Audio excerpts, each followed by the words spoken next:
دو رنگی چھوڑ دے یک رنگ ہو جا، سراسر موم ہو جا یا پھر سنگ ہو جا۔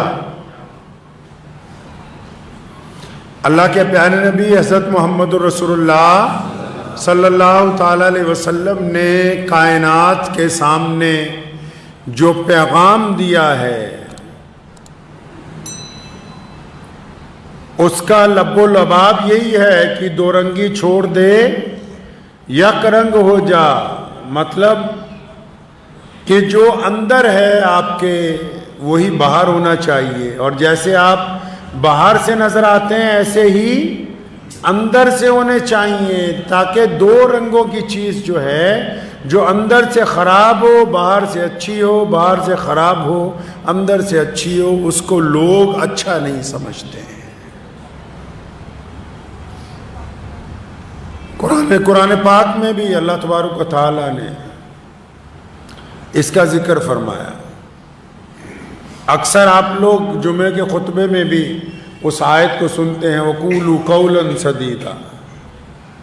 اللہ فرماتے ہیں کہ بات جب کرتے ہو نا، جب گفتگو کرتے ہو کسی کے ساتھ تو سیدھی بات کیا کرو، باتوں کے اندر باتوں کو لپیٹا نہ کرو، سچ کا کپڑا لے کے بیچ میں جھوٹ کو پروسے کے لوگوں کے سامنے پیش نہ کیا کرو، بے ایمانی والے دل کے ساتھ ایمانداری کا چرچا نہ کرنے کی کوشش کرو، دل میں بغض اور کینہ رکھ کے منہ کے اوپر میٹھا بننے کی کوشش نہ کیا کرو، ارادے ناپاک ہوں اور ظاہری طور پر اپنے آپ کو اعلی اخلاق کا بنا کے پیش کرنے کی کوشش نہ کیا کرو۔ فرمایا جو بھی بات کرتے ہو نا سیدھی کیا کرو، صاف کیا کرو، ستھری کیا کرو، سچی بات کیا کرو۔ کیوں؟ تاکہ فرمایا ہم تمہارے اعمال کو اچھا کر دیں گے، آپ کے اعمال کو اچھا کر دیں گے۔ ظاہر سی بات ہے، اگر ہم بازار میں بھی جاتے ہیں، جانور خریدنے جاتے ہیں، اس کی نسل پوچھتے ہیں کہ کہیں دوگلی نسل کا تو نہیں ہے، سامان خریدتے ہیں تو اس کی کوالٹی کی بات کرتے ہیں، اگر سریا بھی خریدتے ہیں تو اس کی MM کی بات کرتے ہیں، انجن لیتے ہیں تو اس کی RMP کی بات کرتے ہیں۔ اسی طرح اگر شہد خریدنے جائیں، گھی خریدنے جائیں تو پہلے اس کو ہاتھ پہ لگا کے دیکھتے ہیں کہ بھائی یہ خالص بھی ہے کہ نہیں ہے۔ اچھا دنیاوی چیزوں میں آپ چاہتے ہیں کہ ہم سامان خریدنے جائیں خالص ملے، ہم کھانے پینے کی چیزیں خریدنے جائیں خالص ملے، ہم گاڑی خریدنے جائیں تو وہ ٹھوس ہونی چاہیے، ہم کاروبار میں مال خریدیں تو خالص ہونا چاہیے، تاکہ ہمارا گراہک ہم سے نہ ٹوٹ جائے، تاکہ ہمارے معاملات نہ خراب ہو جائیں۔ اچھا تو جب آپ گفتگو کریں تو کیا وہ خالص نہیں ہونی چاہیے؟ کیا اس میں سچ کا کوئی معیار نہیں ہونا چاہیے؟ کیا اس لیے کوئی اسلام نے اصول طے نہیں کیے؟ اب تکلیف لگی ہو کسی کو، آپ ڈاکٹر کے پاس جائیں، آپ کے پیٹ میں درد ہو یا آپ کے دل میں تکلیف ہو اور وہ زبردستی کہے کہ نہیں میں تو تمہیں بخار کی دوائی دوں گا، آپ اپنا رونا روتے رہیں کہ نہیں مجھے یہ تکلیف ہے جسم میں، ڈاکٹر کہے نہیں تجھے نہیں پتا یہ تکلیف نہیں ہے، میں فلاں تکلیف کی دوائی دوں گا، تو بندہ کہے گا یار یہ ڈاکٹر کو کیا ہو گیا، مجھے تکلیف کچھ اور ہے، یہ بات کچھ اور کرتا ہے، مرض کچھ اور ہے، دوائی کچھ اور دے رہا ہے۔ اسی طرح جب کبھی آپ کسی اپنے عزیز کے پاس، دوست کے پاس، اپنے کسی چاہنے والے کے پاس جاتے ہیں، آپ اپنی تکلیف بیان کرتے ہیں، آپ اپنی معاشی پریشانی کی بات کرتے ہیں، آپ اپنے دکھ کی بات کرتے ہیں، وہ آپ سے بہترین کھانوں کی بات کر رہا ہے، آپ سے اپنے گھر کی بات کر رہا ہے، تو بندہ دل میں سوچتا ہے کہ یہ مجھے ٹرکا رہا ہے، مجھے بیوقوف بنا رہا ہے، میں تو اپنا دکھ درد لے کے آیا ہوں، یہ اس کے اوپر تو بات ہی کرنے کے لیے تیار نہیں ہے۔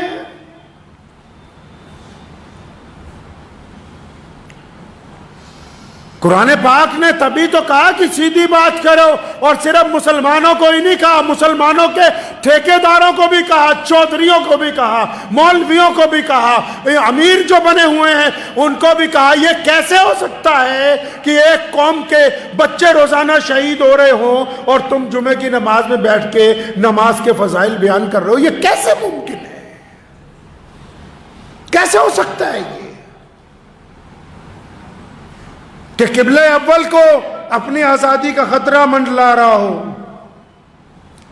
کروڑوں لوگ، لاکھوں لوگ بے گھر کر دیے گئے ہوں، اور ہم یہ بتا رہے ہوں کہ اتنی مرتبہ فلاں تسبیح پڑھو، اتنی مرتبہ فلاں تسبیح پڑھو، تمہیں اتنا ثواب ملے گا؟ یہ کون سی سیدھی بات ہے؟ یہ قرآن اور اللہ اور اس کے رسول صلی اللہ علیہ وسلم کے حکم کے مطابق سیدھی نہیں ہے۔ سچ بولنے کا وتیرہ اپنانا ہوگا۔ ہم نے تو جھوٹ بولنے کی مشین اپنی جیب میں ڈال رکھی ہے، جس کو موبائل کہتے ہیں، صبح شام۔ اب آج اگر کسی کا بچہ ان سے جھوٹ بولتا ہے، ماں باپ رات کو فون کرتے ہیں، بیٹا کہاں ہو؟ اگر بیٹا شراب خانے میں بیٹھا ہے، بیٹا کہیں بدماشی کر رہا ہے، وہ بولتا نہیں ابا جی، اماں جی، میں تو فلاں چوک پہ اپنے دوستوں کے ساتھ کھڑا ہوں۔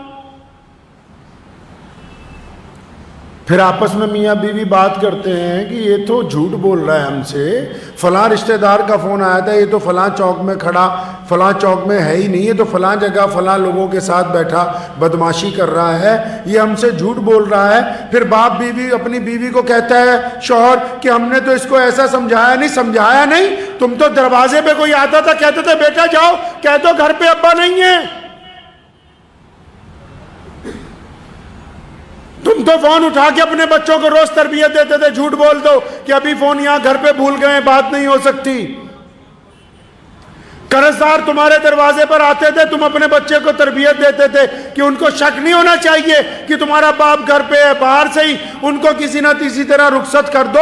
آپ نے خود تو بچپن سے اس کو تربیت دی ہے جھوٹ بولنے کی، اس کو سکھایا ہے جھوٹ بولنا، اور جب آپ نے اس کو جھوٹ بولنا سکھایا ہے تو وہ جو کہتے ہیں کہ جیسی آواز کنویں میں لگاؤ گے وہی باہر آئے گی۔ جس بچے کو آپ بچپن سے جھوٹ بولنا سکھاتے رہے اپنی جان بچانے کے لیے، اب وہ بچہ اگر کسی سے جھوٹ بول رہا ہے تو سب سے پہلے آپ سے ہی جھوٹ بول رہا ہے،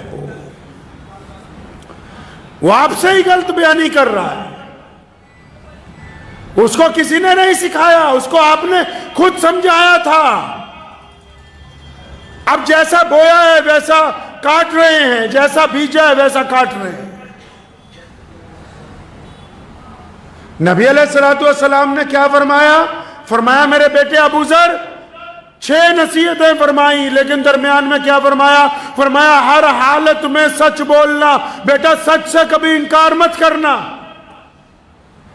ہم کس لیے جھوٹ بول رہے ہیں کہ 100-200 روپیہ فالتو کما سکتے ہیں؟ ہم اس لیے جھوٹ بول رہے ہیں کہ سامنے والے کے سامنے ہماری جھوٹی عزت برقرار رہے۔ ہم اس لیے جھوٹ بولتے ہیں کہ سامنے والی کو ہماری بددیانتی کی خبر نہ ہو جائے۔ ہم صرف اس لیے جھوٹ بول رہے ہیں کہ یہ وقت گزر جائے۔ وہ وقت تو گزر جائے گا، لیکن جھوٹ جب سامنے ظاہر ہوگا تو پھر وہی وقت آپ کو برا لگے گا کہ کاش ہم نے اس وقت سچ بول دیا ہوتا۔ سچ بولنا ہر بندے کے بس کی بات نہیں ہے، اور مرد کلندر ہوتا ہے جو سچ بولتا ہے۔ اور سچ صرف ضروری نہیں کہ مولوی بولتے ہیں، لیڈر بولتے ہیں، ہر بندہ جس معیار کے اوپر ہے، وہ جس مقام پہ ہے، چاہے وہ اپنے گھر میں ہے، اپنی بیوی کے ساتھ، اپنے بچوں کے ساتھ، اپنے دوستوں کے ساتھ، اپنے پڑوسیوں کے ساتھ، اگر یہ بیوی بچے ناجائز مانگے کر رہے ہیں تو جھوٹ بول بول کے کہہ رہا ہے کہ میں لاؤں گا، اور پھر لوگوں کی ٹھگیاں مار کے جو ان کو جھوٹا پیسہ لا کے دے رہا ہے، تیرے مرنے کے بعد انہوں نے کوئی تیرے لیے دعا نہیں کر دینی کہ جنت کے اندر چلا جائے۔ سچ بولنے کی عادت اسلام کا مغز ہے۔ لوگ توحید میں جھوٹ بولتے تھے، شرک کرتے تھے، لوگ رسالت میں نعوذ باللہ شرک کرتے تھے کہ نہیں ہم فلاں کو اپنا نبی مان سکتے ہیں۔ رسول اللہ نے توحید میں بھی سچ لے کے آئے، اور پھر رسالت میں بھی اللہ نے سچائی کا اعلان کیا، قبلے میں بھی سچائی کا اعلان کیا، اور جس دین کی ابتدا سچ بولنے سے ہوئی ہو اس دین کے ماننے والے جھوٹ بول سکتے ہیں، اس دین پر چلنے والے لوگ جھوٹ بول سکتے ہیں۔ سچ بولنے کے لاکھوں فائدے ہیں، لاکھوں فائدے۔ آپ کو پتہ ہے سچ بولنے والے کی نماز قبول ہو جاتی ہے، سنا ہے کبھی؟ آپ کو پتہ ہے سچ بولنے والے کے دل کے اندر اللہ نرمی پیدا کر دیتے ہیں۔ آپ کو پتہ ہے سچ بولنے والا بزدل نہیں ہوتا۔ آپ کو پتہ ہے سچ بولنے والے کے کاروبار میں نقصان نہیں ہوتا۔ سچ بولنے والے کی اولاد باغی نہیں ہوتی۔ سچ بولنے والے کی کوئی بے عزتی نہیں کر سکتا۔ سچ بولنے والے کے ساتھ کبھی گھاٹے کا سودا نہیں ہو سکتا۔ سچ بولنے والے کو کبھی ٹھوکر نہیں لگ سکتی، کیونکہ جب بندہ سچ بولتا ہے نا، جب بندہ بسم اللہ پڑھتا ہے، بار بار اپنے رب کا نام لیتا ہے اور سچ بولنے کی بات کرتا ہے، اللہ فرشتوں کو کہہ دیتے ہیں کہ میرا بندہ میرے خوف کی وجہ سے سچ بولتا ہے، اس کے دائیں بائیں ہو جاؤ۔ اب جو سچ بولنے والے لوگ ہیں اللہ نے ان کو عزت عطا کی ہیں، چاہے وہ اپنے گھر میں اپنی اولاد کے ساتھ عزت سے بیٹھے ہوں، چاہے وہ اپنے کاروبار کی گدی پہ عزت سے بیٹھے ہوں، چاہے وہ حدیث کی مسند کے اوپر عزت کے ساتھ بیٹھے ہوں، چاہے وہ کاروبار کے اندر عزت کے ساتھ بیٹھے ہوں۔ جو سچ بولیں گے عزت ان کے لیے۔ اور جو سچ میں ملاوٹ کرتے ہیں جی، ملاوٹ کرنے والوں کو کیا کہتے ہو آپ؟ سچ میں ملاوٹ کرنے والے کو کیا کہتے ہیں؟ سچ میں ملاوٹ کرنے والے کو اسلام منافق کہتا ہے۔ عام زبان میں ہم اس کو دوگلا کہتے ہیں، عام زبان میں ہم اس کو بے ایمان کہتے ہیں۔ اگر کوئی بندہ سچ میں ملاوٹ کرتا ہے، اگر اولاد بضد ہے کہ فلاں کام پر پیسے لگاؤ، ہمیں اپنے گھر میں یہ عیاشی کی چیزیں چاہیے، اگر آپ سچ بولیں گے کہ بیٹا میری اتنی حیثیت نہیں ہے، میری اتنی اوقات نہیں ہے، تو یاد رکھو ان 2 روٹیوں میں جو لذت آئے گی وہ حرام کے لقمے کے اندر وہ لذت آ نہیں سکتی ہے۔ جو سکون سچ بولنے میں ہے، جو اطمینان سچ بولنے میں ہے، جھوٹ بول کر اقتدار حاصل ہو سکتا ہے، جھوٹ بول کر ہم بڑے لوگوں کے قریب جا سکتے ہیں، جھوٹ بول کر ہم بڑے لوگوں کی قربت حاصل کر سکتے ہیں، لیکن جھوٹ بول کر اللہ اور اس کے رسول کی قربت حاصل نہیں ہو سکتی ہے۔ کوئی جھوٹ بولنے والا اگر بیت اللہ کے چکر لگاتا رہے، کوئی جھوٹ بولنے والا اگر حرم شریف میں بھی جا کر نماز پڑھتا رہے، تو اللہ تبارک و تعالیٰ کو نہ اس کا طواف پسند ہے، نہ اس کی وہ نماز پسند ہے۔ پیارے نبی علیہ السلام کے پاس ایک صاحب آتے ہیں کہ یا رسول اللہ میں تو اتنے گناہ کرتا ہوں اور میں کیا کروں، ایک وقت میں سارے گناہ چھوڑ نہیں سکتا، آپ کے ساتھ بھی لگنا چاہتا ہوں، ایمان لانا چاہتا ہوں، آپ مجھے بتائیں میں کیا کروں۔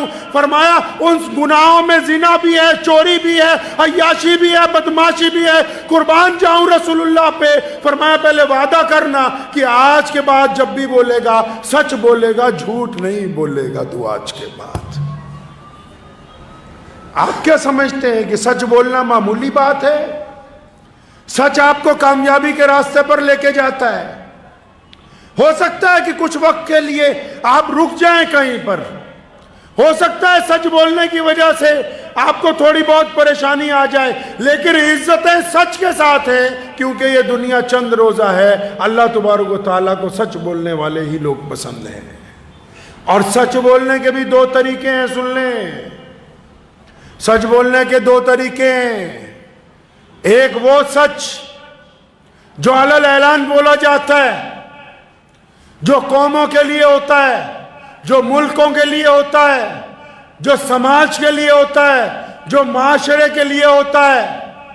اور ایک وہ سچ جو آپ کو اپنے بھائی کو بتانا ہو، ایک وہ سچ جو آپ کو اپنی بیوی کو بتانا ہو، ایک وہ سچ جو آپ کو اپنے بیٹے کو بتانا ہو، ایک وہ سچ جو آپ کو اپنے دوست کو بتانا ہو۔ اس کے بارے میں رسول اللہ نے حکم فرمایا، حدیث کا مفہوم ہے اگر اپنے کسی بھائی میں خامی لگتی ہے تو پھر سرے بازار اس کی بے عزتی نہ کرنا، ہاتھ پکڑ کے ایک سائیڈ پہ لے جانا، ہاتھ پکڑ کے ایک طرف لے جانا، کیونکہ وہ انفرادی بات ہے، ذاتی بات ہے، ایک بندے کا فعل ہے۔ اب انفرادی بات جو ہے، ذاتی بات جو ہے، آپ چاہتے ہو کہ اس آدمی میں یہ خامی ہے، اس میں یہ قصور ہے، یہ ٹھیک ہو جائے، یہ اچھا بن جائے، تو اس کا طریقہ یہ ہے کہ آپ اس کو ایک طرف لے جائیں، اور ایک وہ سچ کہ پوری کی پوری قوم ہلاکت کے دروازے پہ کھڑی ہو، قوم کو مرض لگ گیا ہو، تکلیف لگ گئی ہو، اور پھر وہ ضرورت محسوس کر رہی ہو کہ کوئی تو آئے جو ہمارے ساتھ سچ بولے، اور اس وقت بھی آپ اپنے گھر پر بیٹھ کے منہ کے اوپر ٹیپ لگا لے کہ ہم سچ نہیں بولنا چاہتے، تو وہ سچ گناہ ہے جس کو آپ چھپا رہے ہیں، اور یہ بھی سچ گناہ تھا جس کو آپ سرعام دوسرے کی بے عزتی کے لیے استعمال کرنا چاہتے تھے۔ پیارے نبی صلی اللہ علیہ وسلم نے متعدد جگہ فرمایا، صحابہ ایسے کہتے تھے۔ کیسے کہتے تھے صحابہ؟ فرماتے تھے کہ ہم ایمان لائیں اللہ کے سچے نبی پر، کیونکہ اور جھوٹ بولنے والے بھی بہت ہیں بازار میں۔ اللہ نے ہم کو سچا دین عطا فرمایا، سچا نبی عطا فرمایا، اپنی سچی کتاب عطا فرمائی ہے، کیا ہم کبھی اس کو اپنے معیار پر تولیں گے؟ اگر ہمیں سچ بولتے ہوئے بھی ڈر لگتا ہے اپنی ذاتی زندگی میں بھی، تو پھر اس کا مطلب تو ہم بے ایمان ہیں، ہم ظاہری طور پر دیکھنے میں اچھے انسان لگ رہے ہیں، حقیقت میں ہم مجرم ہیں، اپنے ضمیر کے مجرم ہیں۔ ہم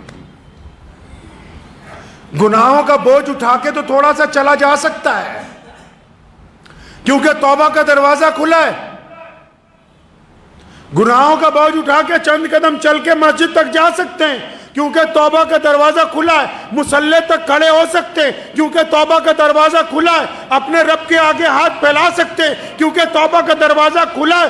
لیکن جب بندہ ضمیر کا مجرم ہو جائے، جب پتہ ہو کہ جیب میں یہ پیسے پڑے ہیں یہ حرام کے ہیں، جب پتہ ہو کہ قلم نے غلط فیصلہ کر دیا یہ حرام تھا، جب پتہ ہو کہ سامنے کوئی گرا ہوا ہے میں آنکھ بچا کے سڑک سے ایک طرف سے چل کے گزر گیا، جب پتہ ہو کہ پڑوسی کے گھر میں کھانا نہیں بن رہا میں بہترین کھانے کھا رہا ہوں، پھر بندہ اپنے ضمیر کا مجرم ہے۔ دوسروں کا مجرم تو معافی مانگ کے سرخروئی حاصل کر سکتا ہے، ضمیر کا مجرم کہاں جائے گا؟ ہم سب سے جھوٹ بول سکتے ہیں، لوگ اپنے رب کے آگے آ کے جھوٹ بولتے ہیں، یا اللہ مجھے معاف کر دے، دل میں ارادہ ہوتا ہے کل پھر ٹھگی مارنی ہے، پھر معافی مانگے۔ اپنے بھائیوں کو کہتے ہیں، دوستوں کو کہتے ہیں ہمیں معاف کر دے، دل میں ارادہ ہوتا ہے ایک بار معاف کرے گا، دوبارہ جب موقع ملے گا پھر اس کا رگڑا پھیریں گے۔ لیکن جو اللہ نے یہ دل لگایا ہے نا اندر، جس میں اللہ نے ضمیر نام کی ایک چیز پیدا کی ہے، جب بندہ آخر میں خود اکیلا ہوتا ہے نا، پھر اپنے جب ضمیر سے پوچھتا ہے تو ضمیر کہتا ہے کہ ہاں تو نے فلاں کی بیٹی کی طرف زنا کی جو نگاہ ڈالی تھی وہ جائز نہیں تھی، تیرے گھر میں بھی تو بیٹی ہے۔ پھر ضمیر کہتا ہے کہ تجھے فلاں کی بے عزتی کرنے جا رہا تھا وہ تو نے غلط کیا ہے، کیونکہ تجھے پتا ہے کہ وہ بے عزتی کے قابل نہیں تھا، عزت دار تھا، تو نے اسے نیلام کیا۔ ضمیر کہتا ہے اندر سے، ضمیر کہتا ہے کہ ہاں تو یہ جو نماز پڑھ رہا ہے تیرا دل اپنے رب کی حضور راضی نہیں ہے، تو لوگوں کے ڈر کے ساتھ لوگوں کو دکھانے کے لیے سجدے کر رہا ہے۔ یہ ضمیر کہتا ہے بندے کو، ضمیر کہتا ہے کہ فلاں کی جگہ پر یہ جو قبضہ کر رکھا ہے اس کے گھر والے تڑپتے ہیں۔ اور جو بندے ضمیر کے مجرم ہوں اور پھر ان میں اتنی طاقت نہ ہو کہ وہ اپنے ضمیر کی آواز سن لیں، ضمیر تو بار بار کہتا ہے کہ ہاں میری قوم کے بچے شہید ہو رہے ہیں، میں تو اخلاص سے ان کے لیے دعا بھی نہیں کرتا، میں تو ایک لفظ بھی ان کے لیے نہیں بولتا۔ ضمیر تو کہتا ہے کہ کیا ہوا قبلہ اول کے لیے تم نے اپنے دل کے اندر کیا ارمان بنائے،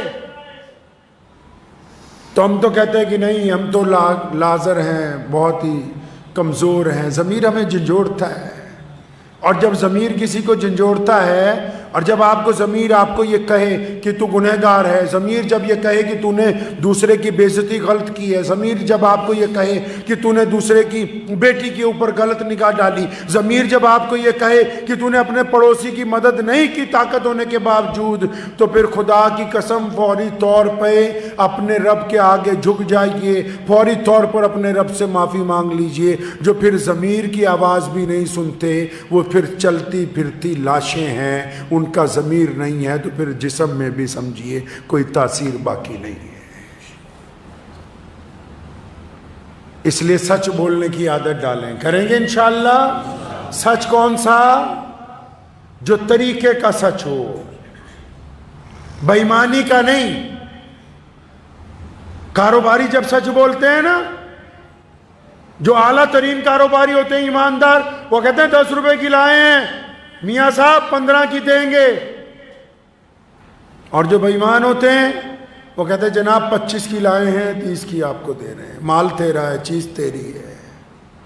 صرف لفظوں نے ہی اس کو حلال اور حرام میں تبدیل کر دیا ہے۔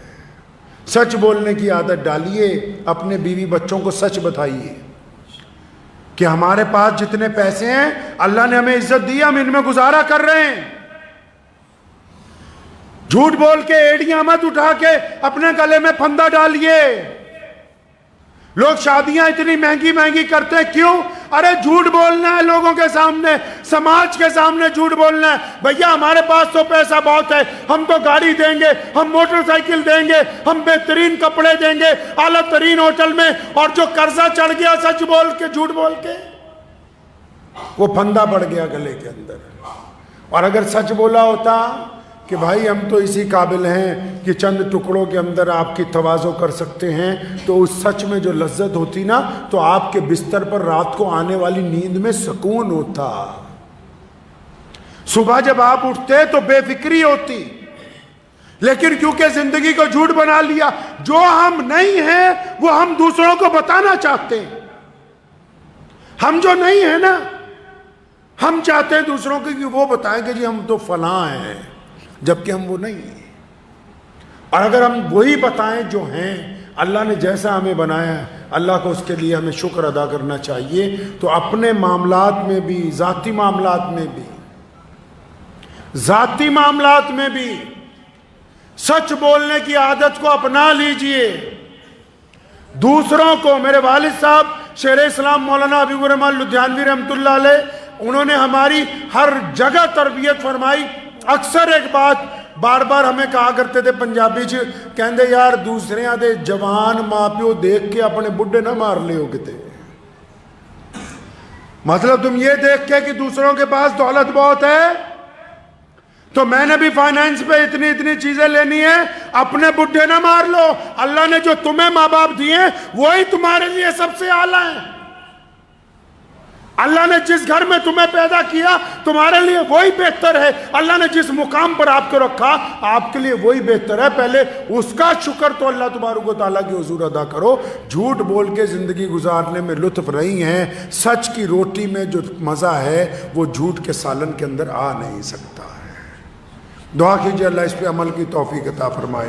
اور آخر میں ایک بات عرض کرتا ہوں بڑی ذمہ داری کے ساتھ، ہو سکتا ہے کچھ لوگ اسے گستاخی سمجھ لیں، لیکن کیونکہ مسجد میں ہم بیٹھے ہیں، ممبر رسول صلی اللہ علیہ وسلم کی جو ذمہ داری ہے، تو مجھے ان رگوں میں چلتا ہوا خون مجبور کرتا ہے،